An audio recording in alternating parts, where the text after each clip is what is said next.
So do you enjoy the content here on Thoughtful Faith? If so, be sure to hit the notification bell. This ensures that our new videos show up on your feed. Also, be sure to check out our Facebook group called Thoughtful Saints, where myself and others discuss the sorts of topics found on this channel. And lastly, if you think other people would benefit from this video, please be sure to share it.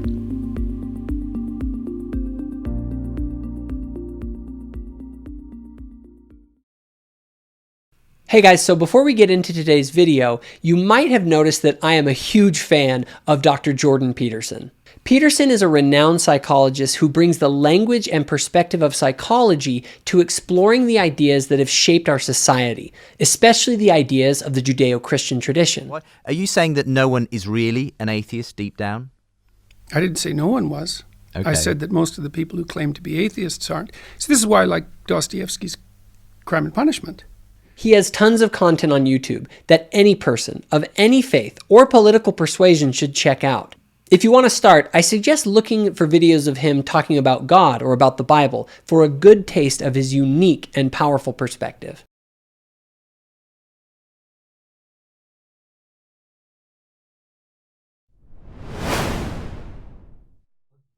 Are living their lives. They're gay, they're lesbian, they're straight, and they're engaging in meaningful relationships. They're finding meaning in their lives through spirituality and religion, and they're existing in these spaces as happily married, even committed gay and lesbian couples. And yeah, and it's not like an I don't relationship. Here, it's let not me actually, like a disease or a tragedy. Let me preface something. I agree that a lot of them are very, very happy, and I'm happy for them when they're in those relationships. But this isn't a discussion about what makes you comfortable and happy and not have to deal with things. This is fundamentally a question about ultimate ideals. It's a question about God. It's a question about, is there a moral order to the universe? And if so, what is that order, and does X, whatever X is, conform to that, right? And so I want to find out what the limits are, if there are any, to sexual behavior, right? And if I have a very, people know exactly what and why I have particular lines around sexual behavior, and it's all there. What I want to see is from the other side is like, okay, so if you guys think that there is such a thing as sexual disordered behavior or things that are wrong, like, where's that line? And I just queued up a video that I want to watch with you and get your thoughts on. Sure. Have you ever heard of Blair Osler? Yeah. So Blair has her book, Theology. Queer Mormon Theology, and I actually want to watch a clip from this, Okay. and then discuss a little bit. So Sure.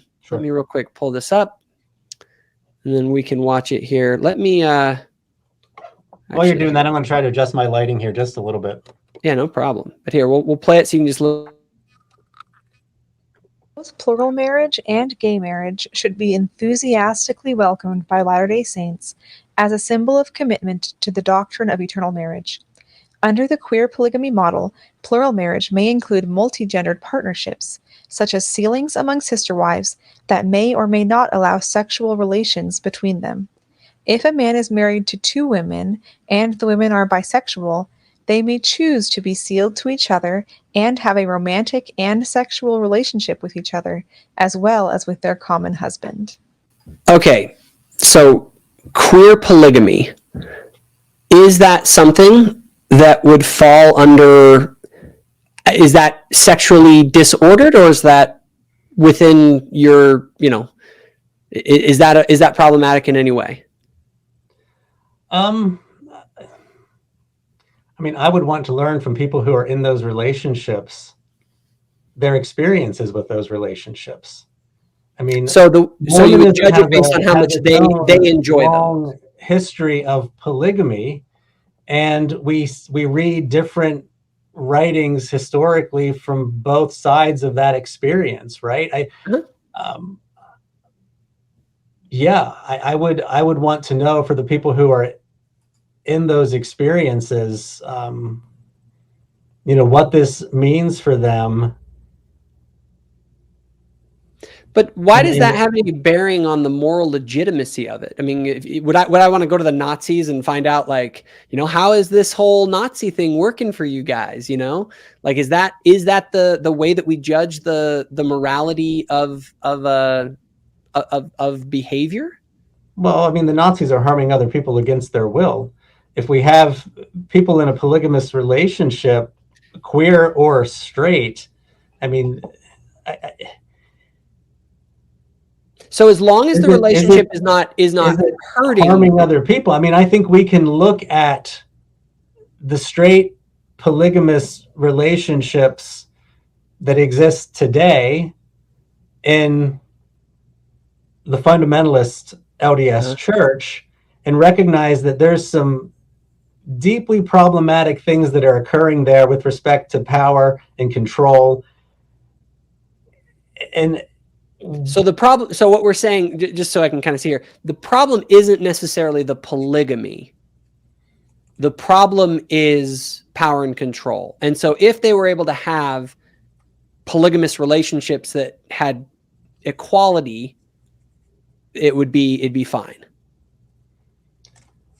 Well, I would want to learn a little bit more, to be honest. I can't give you a yes or no answer on that right now. What would they be able to tell you about their experience that would convince you that it was morally okay? Well, I mean, I know people who are in polyamorous relationships, and personally, that is not the type of relationship that I would want to be in for myself. But people who are but is it a matter of relationship and committed to one another, what right do I have to say, no, you absolutely can't do that. You need to stop that right now, and you all need to separate, and you need to live apart from each other and no longer be in this relationship. I guess I'm feeling like we get back to this idea of the right to self-determination. Well, if there are laws that govern someone's well-being, like the laws of physical health, right? Like, is it good to tell someone just eat whatever you want, like, whatever, and that what they're doing is going to lead them to horrible outcomes physically in their health? I mean, that's not loving. That's apathetic. I'm trying to be popular with people, therefore I won't tell you the truth, which is that you're on your way to harm and to, diabetes and other things. At some point you have to say, like, look, I know this is quote unquote your choice to self-determination to eat whatever you want, but if you want to be happy, you ought to stop eating what you're eating, because it's going to destroy your life, and you don't live in a vacuum. Like, it's also going to hurt other people around you. And so there is an order that allows us, that if we conform to that order, that will allow for better physical health. What I'm saying is that I believe that there is an order to all things that can produce ideal outcomes, not only for an individual, but for all people. And that order plays out over an eternal cosmic timescale. So I think, again, it keeps coming back down to this idea of there being a sexual order, right?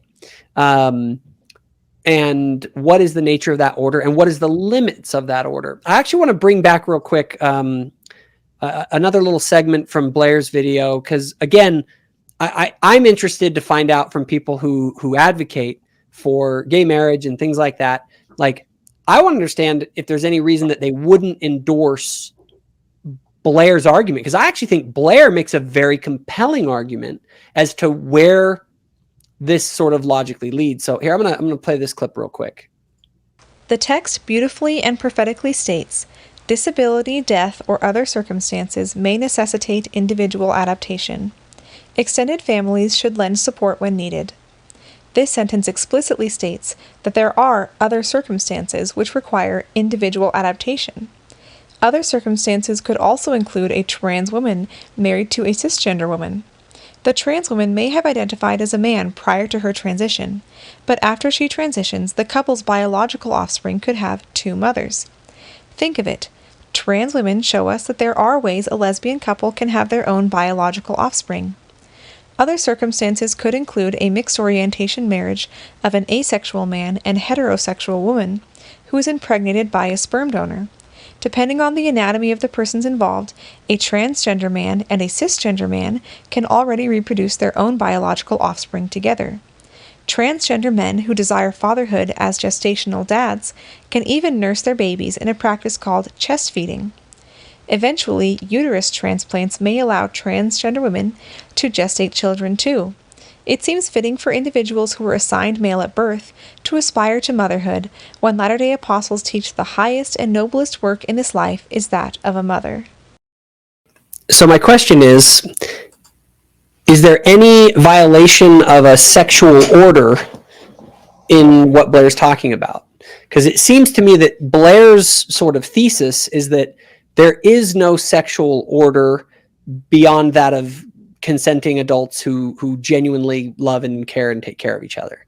Do you see anything wrong with what she just was talking about? I guess to just be brief, I really don't get bent out of shape over these things.